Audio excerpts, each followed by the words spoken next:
प्यारे बच्चों, आज हम आप लोगों के लिए इंटरमीडिएट एग्जामिनेशन के लिए जो बिहार बोर्ड द्वारा मॉडल सेट जारी किया गया है उसका कंप्लीट सॉल्यूशन लेकर आए हैं। ठीक है ना।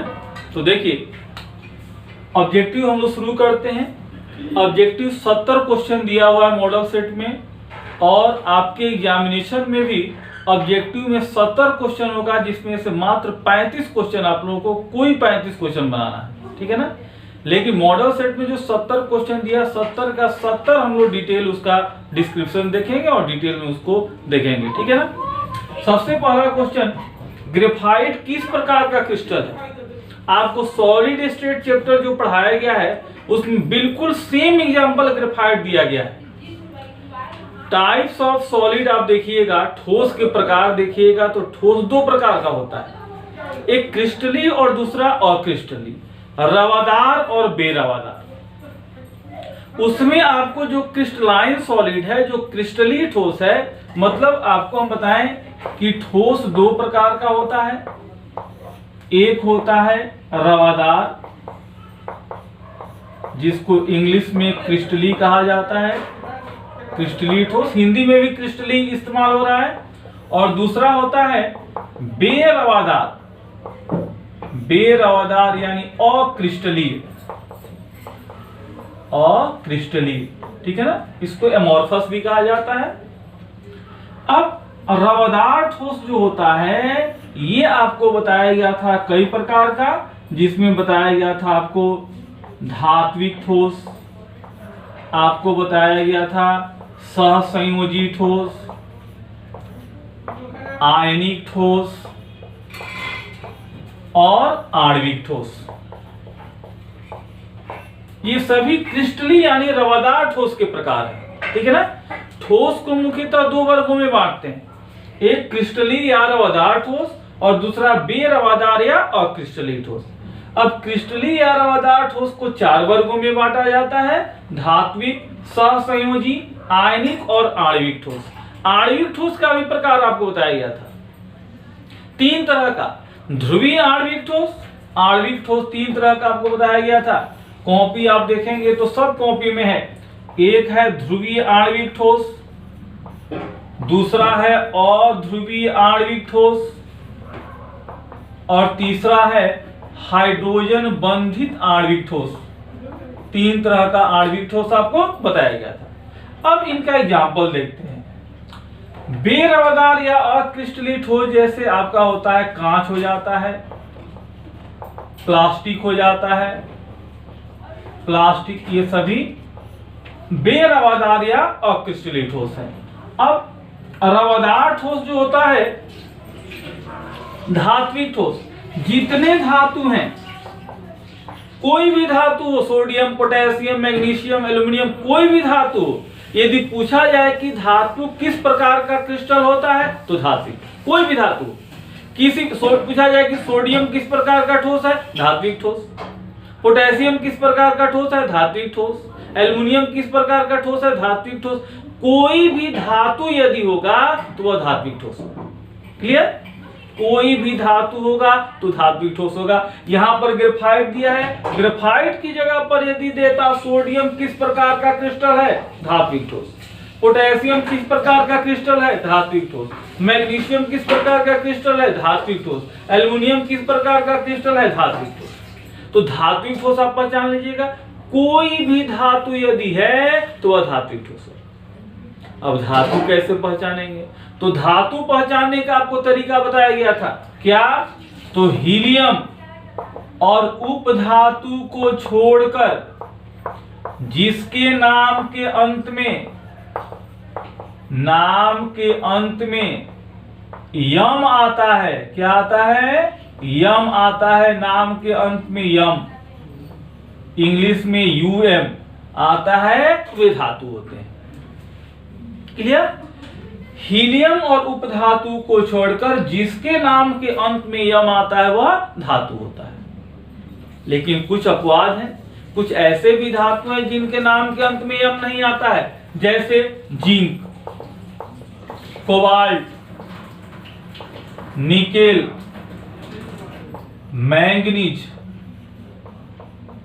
ठीक है ना। इनके नाम के अंत में यम नहीं है, लेकिन ये धातु है। लेकिन जिसके नाम के अंत में यम आ जाएगा, हीलियम और उपधातु को छोड़ करके, वे सभी तत्व क्या होंगे? धातु होंगे। और धातु किस प्रकार का ठोस होगा? धात्विक ठोस होगा। अब तो आप पहचान लीजिएगा, कोई भी धातु होगा तो वह किस प्रकार का ठोस होगा? धात्विक ठोस होगा। धातु कैसे पहचानेंगे? तो नाम के अंत में यम, किसको किसको छोड़कर? हीलियम और उपधातु को छोड़कर। कुछ अपवाद है, इनके नाम के अंत में यम नहीं है, लेकिन ये धातु है। चलिए, अब एक समस्या और आ रही होगी कि उपधातु क्या है, ठीक है ना। तो उपधातु आपको बताया गया था, silicon, arsenic, germanium, boron, statin, antimony, selenium, ये सभी क्या है? क्या है? ये उपधातु है। तो इनको और हीलियम को छोड़कर जिसके नाम के अंत में यम आ जाएगा, वे सभी धातु होंगे। और धातु किस प्रकार का ठोस होगा? धात्विक ठोस होगा। तो चलिए, अब सहसंयोजी ठोस, जितने अधातु होंगे, अधातु जैसे कार्बन हो गया, फास्फोरस हो गया, सल्फर हो गया, आयोडीन हो गया। सल्फर को हम लोग एसेट लिखते हैं, आयोडीन को I2 लिखते हैं, फास्फोरस को P4 लिखते हैं, कार्बन, ये सभी जो होते हैं अधातु के परमाणु एक दूसरे से हमेशा सहसंयोजक बंध द्वारा जुड़े होंगे। कहा जाए कि कार्बन के परमाणु एक दूसरे से कैसे जुड़े रहते हैं? सहसंयोजक बंध द्वारा। फास्फोरस के परमाणु एक दूसरे से कैसे जुड़े रहते हैं? सहसंयोजक बंध द्वारा। आयोडीन के परमाणु एक दूसरे से कैसे जुड़े रहेंगे? सहसंयोजक बंध द्वारा। तो धातु के परमाणु एक दूसरे से कैसे जुड़े रहेंगे? तो अधातु के परमाणु एक दूसरे से कैसे जुड़े रहेंगे? सहसंयोजक बंध द्वारा।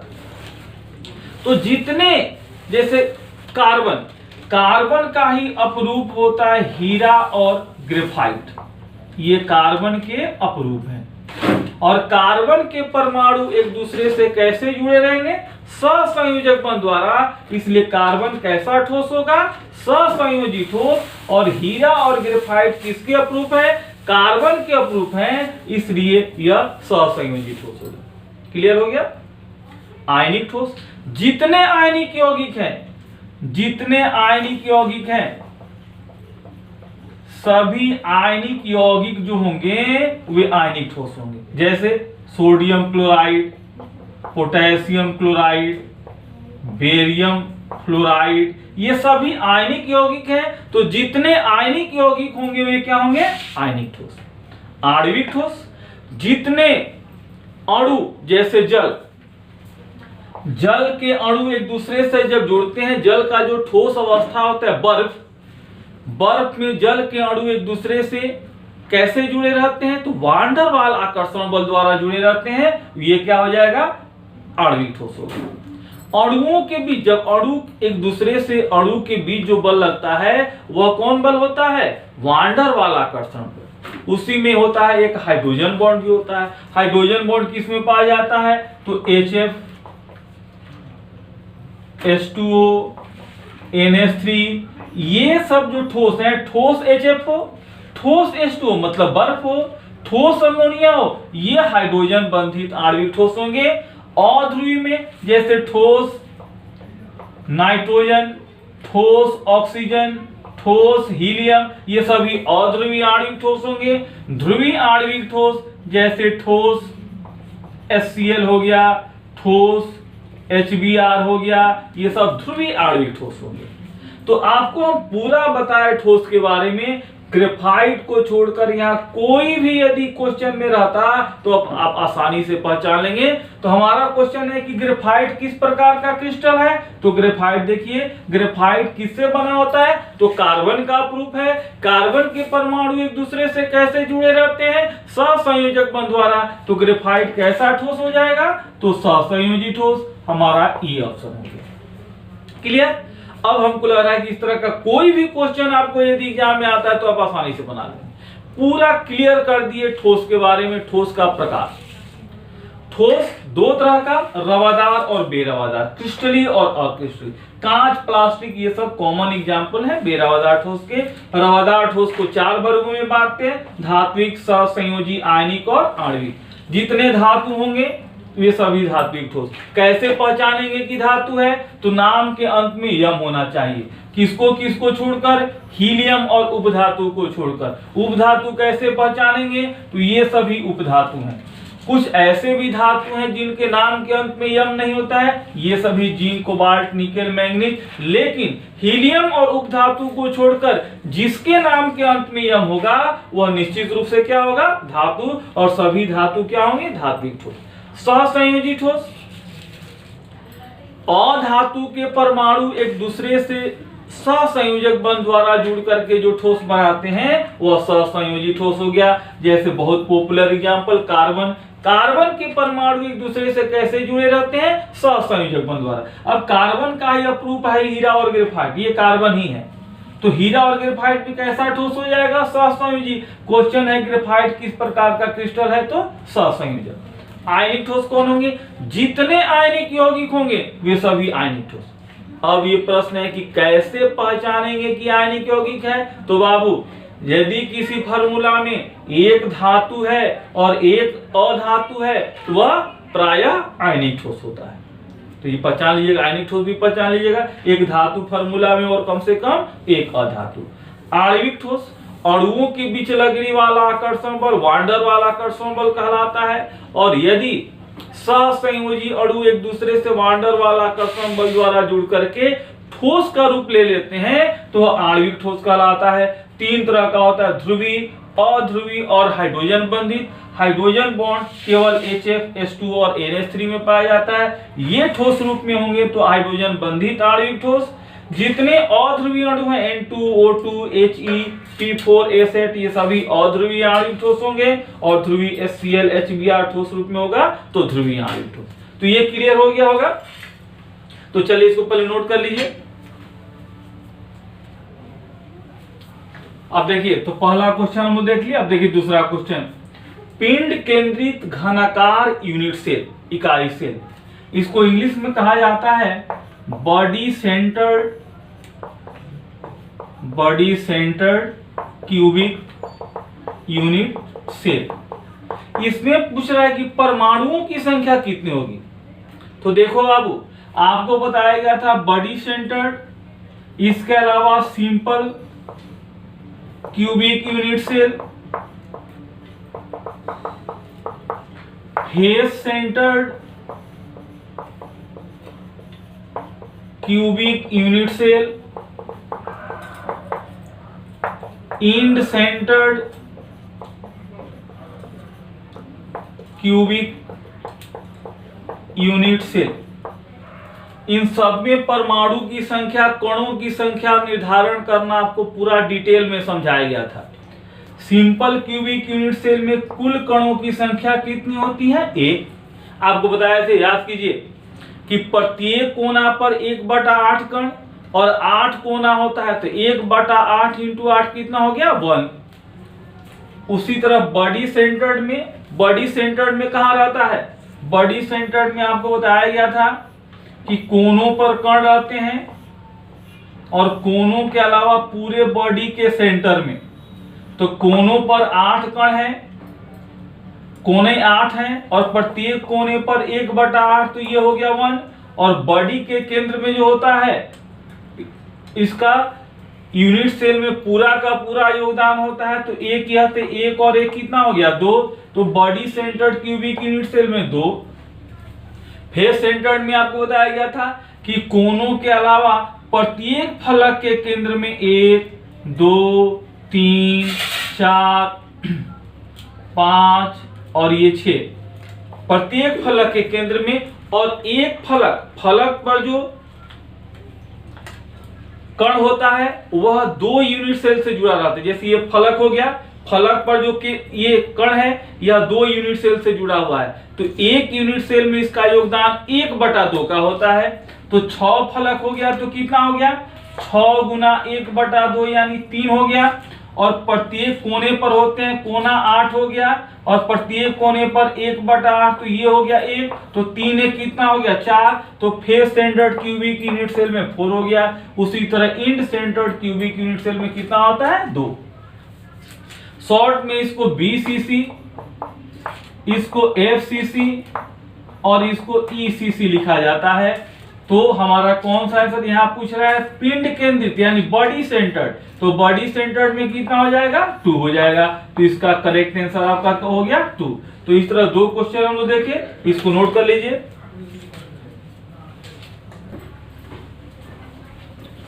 अब देखिए थर्ड क्वेश्चन, विलयन के अणुसंख्य गुणधर्म का उदाहरण है। अणुसंख्य गुणधर्म आपको बताया गया था कि 4 होते हैं। पहला होता है वाष्प दाब में सापेक्षिक अवनमन।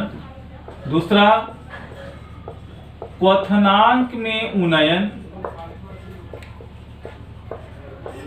तीसरा हिमांक में अवनमन।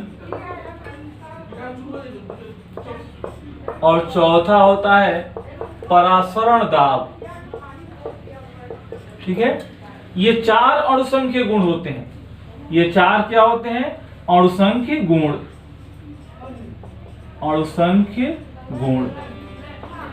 ठीक है ना, कौन कौन, तो वाष्प दाब में सापेक्षिक अवनमन, क्वथनांक में उन्नयन, हिमांक में अवनमन और परासरण दाब। अब आपका क्वेश्चन करे कि विलयन के अणुसंख्य गुणधर्म का उदाहरण है। अब इसमें से आप आसानी से खोज सकते हैं, कौन सा होगा, तो सी होगा, क्वथनांक में उन्नयन। अगला क्वेश्चन, निम्नलिखित में कौन सा पदार्थ सबसे अधिक हिमांक में अवनमन उत्पन्न करता है। तो देखो बाबू, इस तरह का क्वेश्चन आपको विलयन चैप्टर में, सॉल्यूशन चैप्टर में कराया गया था। इस तरह का बहुत क्वेश्चन कराया गया है। अणुसंख्य गुणधर्म जो है, कोई भी अणुसंख्य गुण, इसमें से चारों में से कोई अणुसंख्य गुण निर्भर करता है विलेय के कणों की संख्या, विलेय के कणों की संख्या पर। विलेय के कणों की संख्या जितनी अधिक होगी उतना ही अणुसंख्य गुण अधिक होगा। अणुसंख्य गुण का मतलब उतना ही वाष्प दाब में अवनमन अधिक होगा, उतना ही क्वथनांक में उन्नयन अधिक होगा, उतना ही हिमांक में अवनमन अधिक होगा, उतना ही परासरण दाब अधिक होगा। यानी ये चारों मतलब पहला वाष्प दाब में, अभी हम लोग देखें वाष्प दाब में सापेक्षिक अवनमन हो, या क्वथनांक में उन्नयन हो, या हिमांक में अवनमन हो, या परासरण दाब हो। ये चारों जो हैं, चौथा हो गया परासरण दाब। ये चारों जो हैं ये सभी समानुपाती होंगे विलेय के कणों की संख्या के। विलेय के कणों की संख्या बढ़ेगी तो ये चारों गुण बढ़ेंगे। अब चलिए कौन ज्यादा कर देगा विलयन में, विलयन में डालेंगे तो K2SO4 आयन में टूटेगा, तो देखिए 2 पोटेशियम आयन देगा और 1 सल्फेट आयन देगा। तो कितना कण हो गया, 2 1 3, यानी ये टोटल 3 कर दे रहा है। NaCl को विलयन में डालिएगा तो विलयन में जाकर 2 आयन देगा, Na प्लस और Cl माइनस, तो इसका कितना कण हो गया, 2 कण हो गया। ये तो आयनिक कंपाउंड नहीं है। यूरिया डालिएगा तो जितना यूरिया के कण होंगे उतना ही देगा, यानी 1 हो गया। ग्लूकोज डालिएगा तो ग्लूकोज के जितने कण होंगे उतना ही देगा, 1 होगा। अब कणों की संख्या इसमें सबसे ज्यादा किसकी हो गई, पोटेशियम सल्फेट की। तो कणों की संख्या सबसे ज्यादा जिसका होगा उसी का हिमांक में अवनमन ज्यादा होगा, क्वथनांक में उन्नयन ज्यादा होगा, परासरण दाब ज्यादा होगा। तो इसमें पूछ रहा है कि निम्नलिखित में से कौन सा पदार्थ सबसे अधिक हिमांक में अवनमन दर्शाता है। तो जिसमें सबसे अधिक कणों की संख्या होगी, तो सबसे अधिक कणों की संख्या किसमें, पोटेशियम सल्फेट में। तो इसका सही आंसर क्या हो गया, पोटेशियम सल्फेट। क्लियर हो गया। विलेय के कणों की संख्या जो ज्यादा देगा विलयन में जाकर जो ज्यादा कणों में वियोजित हो जाएगा उसी का अणुसंख्यक गुण सबसे ज्यादा होगा। अणुसंख्यक गुण मतलब ये चारों गुण उसका ज्यादा होगा। तो सबसे ज्यादा कण क्यों कौन दे रहा है? Potassium sulphate. 2 पोटेशियम आयन है, 1 सल्फेट आयन है, 3 कण दे रहा है। सोडियम क्लोराइड 2 ही कण दे रहा है, 1 सोडियम आयन और 1 क्लोराइड आयन 2 ही कण दिया। यूरिया का जितना कण लीजिएगा उतना ही कण, यह वियोजित नहीं होता है आयन में, ये भी आयन में वियोजित नहीं होता है, तो एक है तो एक ही होगा। तो सबसे अधिक कणों की संख्या किसकी है? पोटेशियम सल्फेट की। तो सबसे अधिक हिमांक मोनोमर किसका होगा? Potassium sulphate. इसी में पूछता है कि सबसे अधिक क्वथनांक में उन्नयन किसका होगा? तो उसी का होगा। सबसे अधिक परासरण दाब किसका होगा? तो उसी का होगा। वाष्प दाब में सापेक्षिक अवनमन किसका सबसे अधिक होगा? तो इसी का होगा। मतलब ये चारों अणुसंख्यक गुण एक ही तरह से वैरी करते हैं। विलय के कणों की संख्या जिसमें ज्यादा होगी ये चारों गुण ज्यादा होगा। तो क्लियर हो गया? चलिए नोट कर लीजिए। देखिए अगला क्वेश्चन कह रहा है कि द्रवित NaCl, द्रवित मतलब पिघला हुआ, द्रवित NaCl के वैद्युत अपघटन से कैथोड पर मुक्त होता है। तो चलिए द्रवित NaCl है तो NaCl कौन कौन सा आयन देगा? सोडियम आयन और क्लोराइड आयन। अब कैथोड पर कौन जाएगा? तो कैथोड पर जाएगा सोडियम आयन और इलेक्ट्रॉन लेकर के सोडियम में बदल जाएगा। उसी तरह एनोड पर कौन जाएगा? तो एनोड पर जाएगा Cl माइनस इलेक्ट्रॉन त्याग करके Cl में बदला और 2 Cl मिल करके क्या बना दिए? क्लोरीन। तो एनोड पर क्लोरीन गैस प्राप्त हुआ और कैथोड पर क्या प्राप्त हुआ? सोडियम। क्वेश्चन में क्या पूछ रहा है कि कैथोड पर मुक्त होगा, तो कैथोड पर क्या मिल रहा है? सोडियम, इसलिए करेक्ट आंसर क्या होगा? सोडियम। अगला क्वेश्चन, एक इलेक्ट्रोड का मानक ऑक्सीकरण विभव प्लस 0.76 वोल्ट है। तो मानक अवकरण विभव क्या होगा? आपको इलेक्ट्रोकेमिस्ट्री में बिल्कुल ये दिखाया गया है, आप देखिएगा। मानक अवकरण विभव बराबर माइनस मानक ऑक्सीकरण विभव। ये आपको इलेक्ट्रोकेमिस्ट्री में ये फार्मूला हम लिखाए थे। तो माइनस मानक ऑक्सीकरण विभव कितना दिया है? 0.76। तो मानक अवकरण विभव हो गया माइनस 0.76 वोल्ट, यानी कौन सा सही ऑप्शन होगा? सी होगा। ठीक है, चलिए नोट कर लीजिए। देखिए नेक्स्ट क्वेश्चन कह रहा है कि चीनी के प्रतिलोपन को ग्लूकोज एवं फ्रक्टोज बनने की अभिक्रिया को निम्न प्रकार से दर्शाया जाता है। ये रिएक्शन है C12H22 प्लस H2O, ये रिएक्शन है, ग्लूकोज और फ्रक्टोज ये बनता है। यह अभिक्रिया कैसी अभिक्रिया है? ध्यान दीजिए, यहाँ अभिक्रिया की दर हम लोग लिखते हैं समानुपाती अभिकारकों की मोलर सांद्रता C12 H22 O11 और H2O है। लेकिन आपको हम पढ़ाए थे pseudo unimolecular reaction, pseudo first order reaction भी इसको कहा जाता है। इसमें क्या होता है कि एक जो अभिकारक है यह इतना अधिक मात्रा में रहता है कि इस पर इसकी सांद्रता में परिवर्तन नहीं के बराबर होता है। एक अभिकारक की सांद्रता में परिवर्तन नहीं के बराबर होता है, इसलिए अभिक्रिया की दर सिर्फ इसकी सांद्रता पर निर्भर करेगी, यानी रेट समानुपाती हो जाएगा C12 H22 O11 की सांद्रता। क्यों? क्योंकि H2O जो है वह अधिक मात्रा में है, बहुत अधिक मात्रा में है, इतनी अधिक मात्रा में है कि इसकी सांद्रता में परिवर्तन नहीं के बराबर होता है। अभिक्रिया की दर इसकी सांद्रता पर निर्भर नहीं करती है, केवल इसकी सांद्रता पर निर्भर करेगी। तो रेट बराबर हम लोग लिखेंगे K C12 H22 O11 की सांद्रता। अब आप ये दर समीकरण हो गया, इसमें सांद्रता पद का पावर कितना है? 1 है, तो इसका ऑर्डर हो गया 1। और यहाँ देखने से लग रहा है, यहाँ पर क्या लग रहा है कि अभिक्रिया की आणविकता यानी मॉलिक्यूलरिटी कितना है? 2। तो जब अभिक्रिया की आणविकता 2 हो और अभिक्रिया की कोटि 1 हो तो ऐसा रिएक्शन छद्म प्रथम कोटि की अभिक्रिया कहलाता है। तो यह छद्म प्रथम कोटि की अभिक्रिया होती है।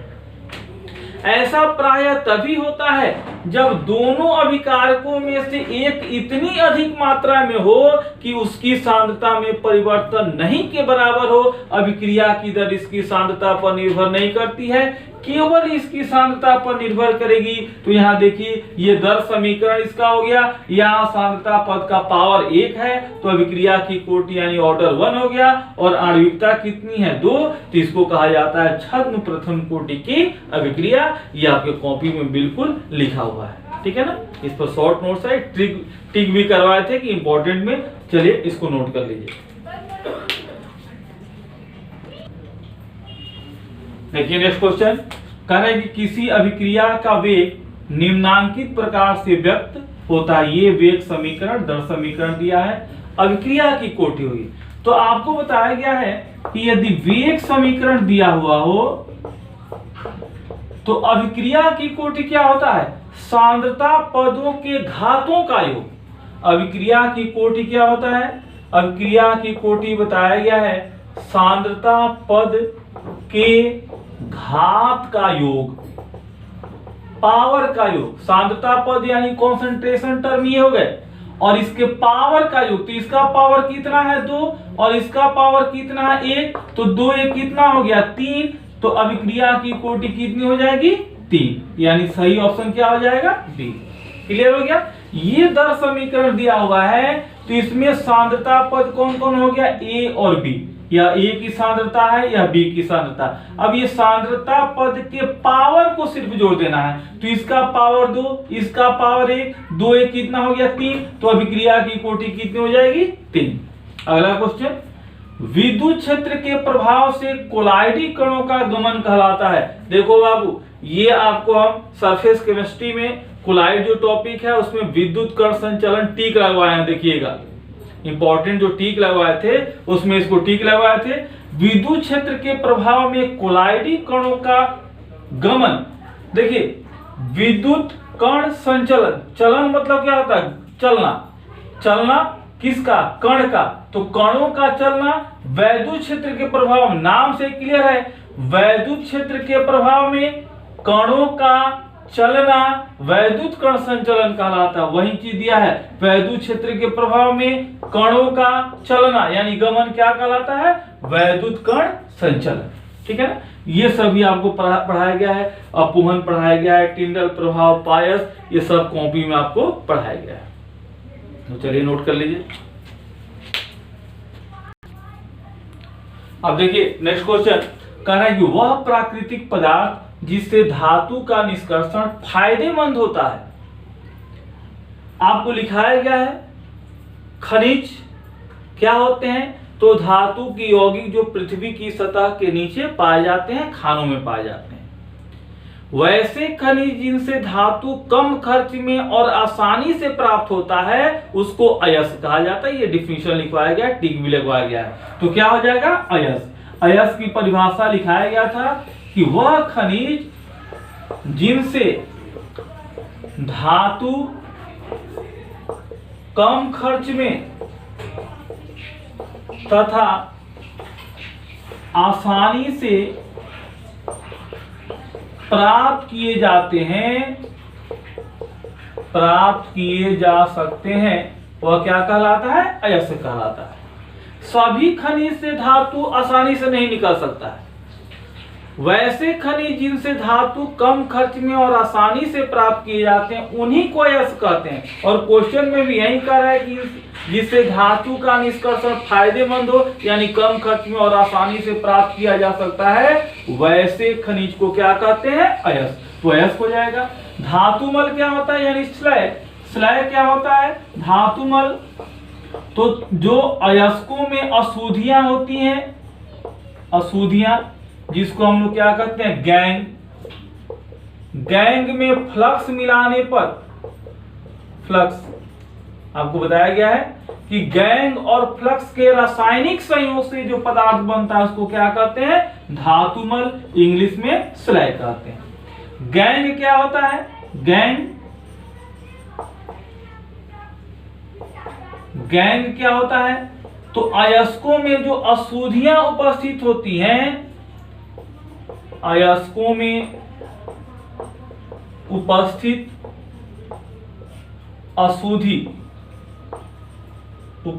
अशुद्धियों को क्या कहते हैं? गैंग कहते हैं। ये सब आपको लिखाया गया बाबू, ठीक है ना।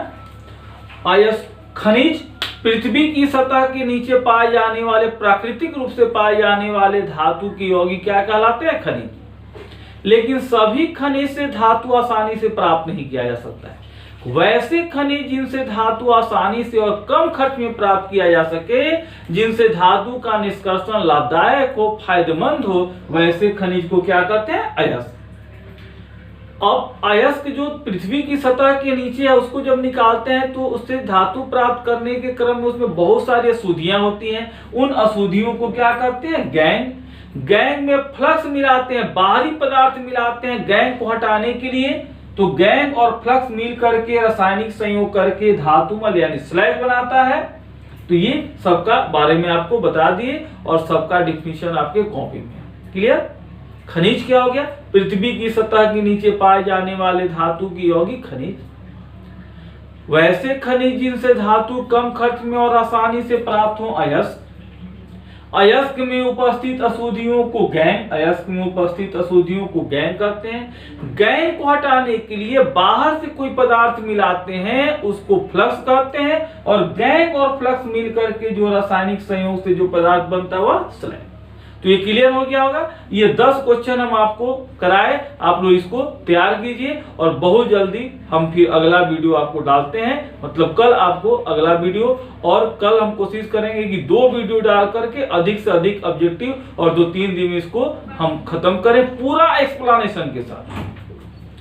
अभी तक के जो भी वीडियो डाले गए उसमें सबसे बेहतरीन एक्सप्लेनेशन हम आपको एक एक चीज का एक्सप्लेनेशन करके बता रहे हैं, ताकि इससे रिलेटेड भी यदि क्वेश्चन आता है, यदि यह क्वेश्चन नहीं आता, इसके जगह पर कोई दूसरा क्वेश्चन आता है इससे रिलेटेड, तो उसको भी आप आसानी से सॉल्व कर सकें। Thank you.